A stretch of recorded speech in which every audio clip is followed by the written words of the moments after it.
এক বছরে মাত্র 100 কোটি টাকা প্লাস বক্স অফিস কালেকশন। বন্ধুরা, বাংলা থেকে এই পাওয়ারটা ইতিমধ্যে দাঁড়িয়ে একজনের কাছেই আছে। সেই মানুষটির নাম কি তোমরা বলতে পারবে? তোমরা কমেন্ট করো। আমি তোমাদেরকে 5 সেকেন্ড টাইম দিলাম। 1 2 3 4 5। আমার মনে হয় তোমরা যারা ভিডিওটা দেখতে শুরু করেছিলে তোমরা বেশ কয়েকজন ইতিমধ্যেই কমেন্ট করে ফেলেছো যে এক বছরের মধ্যে 100 কোটি টাকা plus box office collection Bangla থেকে কে দিতে পারেন। The one and only megastar Shakib Khan, যিনি 2023-এর কুরবানি ঈদ থেকে 2024-এর কুরবানি ঈদের এই সময়টাতে 100 কোটি টাকা প্লাস যার বক্স অফিস কালেকশন যার দখলে। বন্ধুরা, 3টে ছবি দিয়ে 100 কোটি টাকার বিজনেস তিনি করে ফেলেছেন ইতিমধ্যে দাঁড়িয়ে। জাস্ট ভাবা যায়? তোমরা ভাবতে পারছো আমরা বাংলা সিনেমা নিয়ে না সংকটে ভুগি, বক্স অফিস কালেকশন হয় না, এই ছবির কি ভবিষ্যৎ, আদতেও কি বাংলা ইন্ডাস্ট্রি আর টিকবে বেশি দিন? ঠিক সেই সময় মেগাস্টার শাকিব খানের মতন একজন মেগাস্টার আছেন যিনি এক বছরে বাংলাদেশ ইন্ডাস্ট্রিকে 100 কোটি টাকার বক্স অফিস কালেকশন দেখাতে পারেন। আমরা চলে আসি, আমাদের তাহলে এই জার্নিটা শুরু করতে হবে প্রিয়তমা থেকে। 2023-এর Qurbani Eid প্রিয়তমার box office collection হয়েছিল ওয়ার্ল্ড ওয়াইড 42 কোটি টাকা প্রিয়তমার বক্স অফিস কালেকশন হয়েছিল। তার পরের বছর অর্থাৎ এই বছর রোজার ঈদে চলে এলো মেগাস্টার শাকিব খানের রাজকুমার ছবিটা, যে ছবিটা বক্স অফিসে টোটাল কালেকশন করতে পেরেছে 26 কোটি টাকা। আর এখন 2024-এর কুরবানি ঈদে রিলিজ হয়ে যাওয়া সিনেমা তুফান এখনো চলমান, যে ছবিটা অলরেডি 35 কোটি টাকা কালেকশন করে ফেলেছে কেবলমাত্র বাংলাদেশ থেকে, সিঙ্গেল স্ক্রিন এবং মাল্টিপ্লেক্স মিলিয়ে, যার মধ্যে অলমোস্ট 12 কোটি টাকা কেবলমাত্র মাল্টিপ্লেক্স চেন থেকে কালেকশন করেছে এই ছবিটা। সো তাহলে তোমরাই বলো, তাহলে টোটাল কালেকশনটা যদি আমরা যোগ করি, এই যে 42 কোটি, এই যে 26 কোটি আর এই যে 35 কোটি যোগ করলে দাঁড়াচ্ছে 103 কোটি টাকা প্লাস বক্স অফিস কালেকশন একটা মানুষের নামে। মানে এটা তো মানতে হবে মেগাস্টার শাকিব খানের নামে লোকজন সিনেমা দেখতে যায়।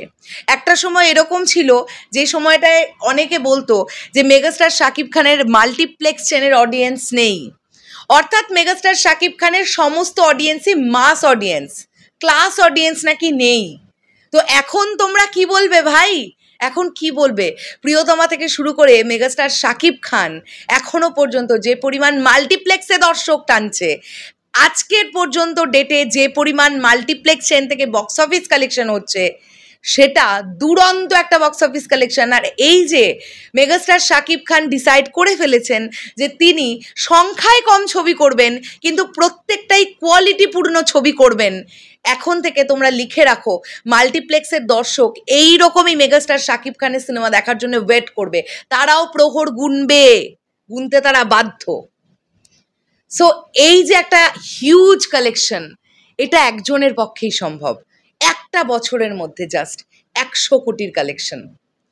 বন্ধুরা, আমি এটাও বলতে চাই যে আমাদের এপার বাংলায়, পশ্চিম বাংলায় দেবদার কিন্তু বক্স অফিস কালেকশন খুব ভালো হয়।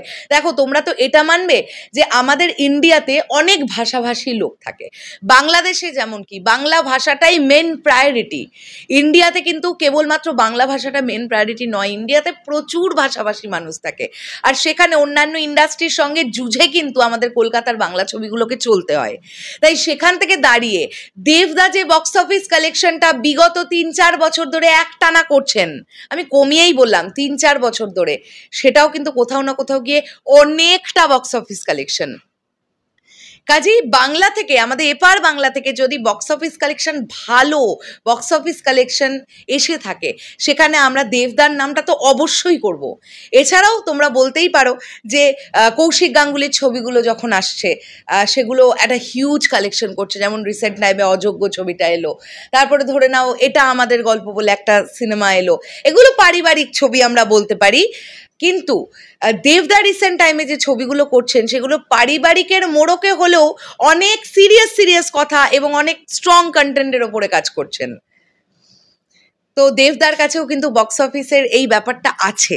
তবে হ্যাঁ, এটা ঠিক যে বাংলা থেকে যদি আমরা দুই বাংলাকে বিভেদ না করি, তাহলে এক বছরে 100 কোটির বক্স অফিস কালেকশন, এটা প্রথমত মেগাস্টার শাকিব খান বলে পসিবল, দ্বিতীয়তটা বাংলাদেশ বলে পসিবল। কারণ বাংলাদেশের মানুষ বাংলা ছবিকে রেসপেক্ট করতে জানে, তাদের কাছে বাংলা ছবি, তাদের ভাষার ছবির প্রায়োরিটিটাই শেষ কথা, ঠিক যেমনটা আমরা সাউথ ইন্ডাস্ট্রির ক্ষেত্রে দেখতে পাই।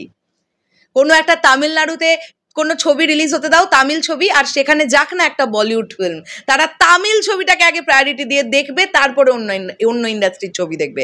বাট আমাদের পশ্চিমবাংলায় সিনারিওটা অনেকটা অন্যরকম। এখানে বাংলা ছবি এলে বাংলা ছবিকেই আগে সাইডে সরিয়ে দিয়ে অন্যান্য ইন্ডাস্ট্রির ছবি আগে লোকে দেখার জন্য ভিড় করে, টিকিট কাটে, অনেক বড় বড় অ্যামাউন্ট দিয়ে টিকিট কাটে। সো ডিফারেন্সটা এখানেই। মেগাস্টার শাকিব খান এইভাবেই তার রাজত্ব চালিয়ে যাক এবং এই এক বছরে 100 কোটি এটা ব্রেক করুক, পরের বছর কুরবানি ঈদে এই পর্যন্ত সময়টাতে যেন 120 কোটির কালেকশন উনি করে ফেলেন। আমি এটাই চাইবো, আমার মনে হয় তোমরা সাকিবিয়ানরাও এটাই চাইবে।